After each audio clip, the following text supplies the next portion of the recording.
Praise the Lord. கர்த்தர் நல்லவர்.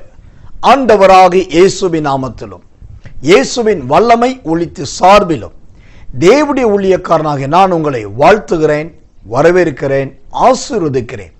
மெய்யாகவே தேவனாகிய கர்த்தருடைய கரம் உங்கள் யாவரோடு கூட இதுவரைக்கும் இருந்ததைப் போல இனிமேலும் இருப்பதாக.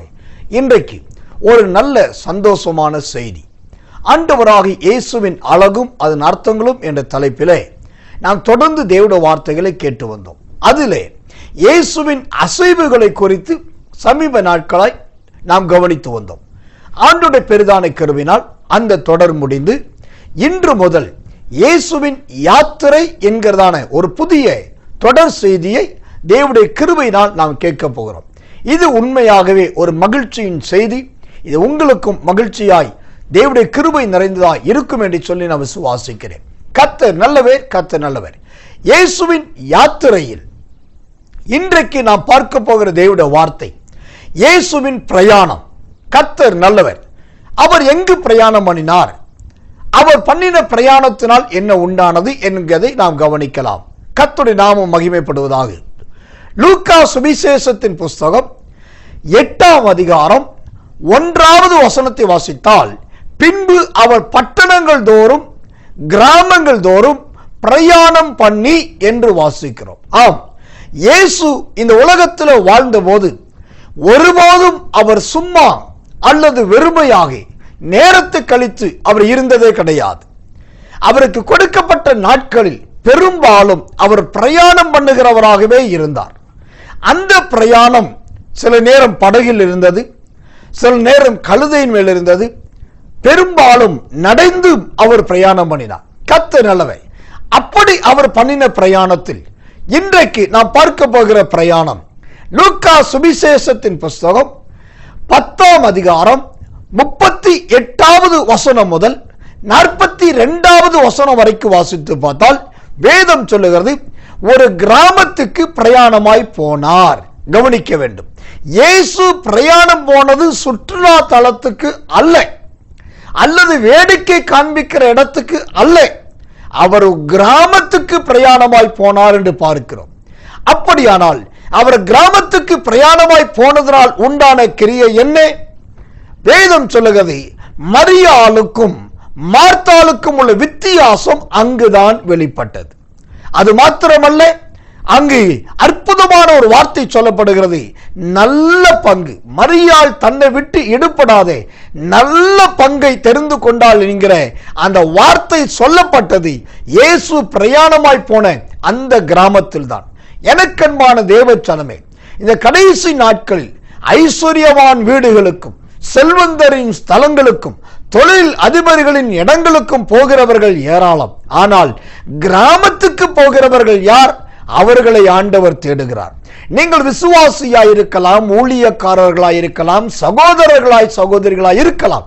இயேசுவை போல கிராமத்துக்கு பிரயாணம் பண்ணி அங்கிருக்கிறவரை சந்தித்து பாருங்கள். அங்கு உங்களுக்கு நல்ல பங்கை வைத்திருக்கிறார். அந்த நல்ல பங்கு உங்களுக்கு கிடைக்கும். கர்த்தர் நல்லவர். இரண்டாவதாக இயேசு பிரயாணம் பண்ணின இன்னொரு இடத்தை பார்க்கலாம்.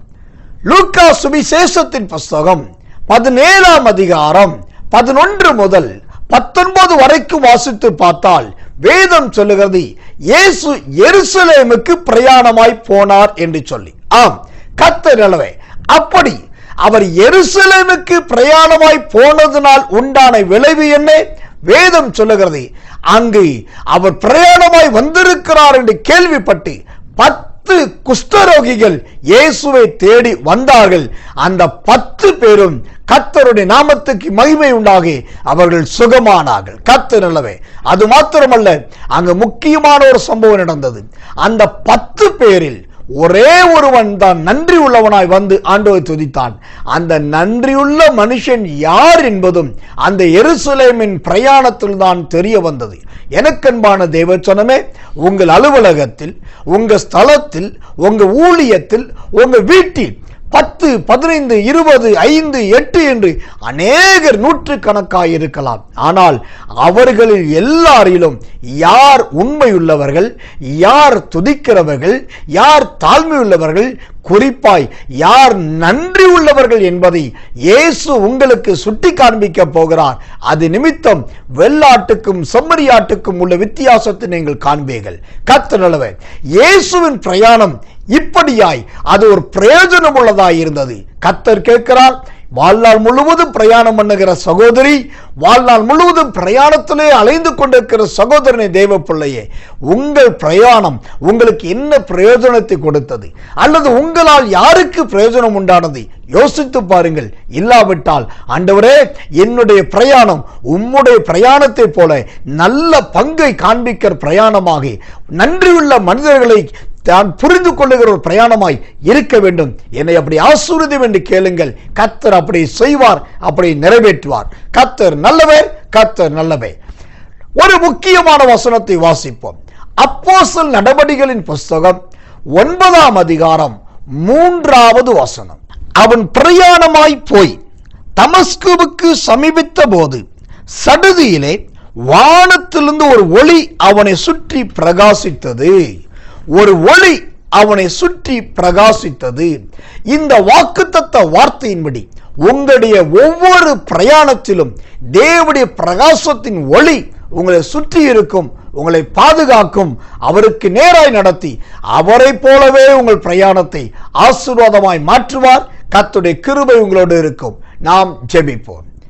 எங்கள் அன்புள்ள நல்ல பரமபிதாவே, உம்முடைய யாத்திரை என்ற இந்த தொடர் செய்தியின் முதல் செய்தியில் இயேசுவின் பிரயாணத்தை குறித்து நாங்கள் பார்க்க உதவி செய்தேன். நன்றி ஆண்டவரே. இந்த செய்தியை கேட்டு பார்த்து ஜெபித்த உம்முடைய பிள்ளைகள் எதற்காக, எந்த இடத்துக்கு, எப்போதெல்லாம் பிரயாணம் பண்ணுகிறார்களோ அதற்காக அந்த இடத்தெல்லாம் அப்போதெல்லாம் உம்முடைய கிருபை இவர்களோடு இருப்பதாக, இவர் போகிற இடங்களில் நல்ல பங்கை பெற்றுக் கொள்ளட்டும். அது மாத்திரமல்ல, நன்றி உள்ளவர்களையும் உண்மை உள்ளவர்களையும் புரிந்து கொள்ள கிருபை தாரும். இப்படியாய் உம்முடைய பிரயாணத்தை போல இவர்கள் பிரயாணத்தை நீ நன்மையாய் மாற்றுகிறதுக்காக சொல்கிறோம். இயேசுவின் நாமத்தில் ஜெபிக்கிறோம் நல்ல பிதாவே. ஆமேன், ஆமேன், ஆமேன்.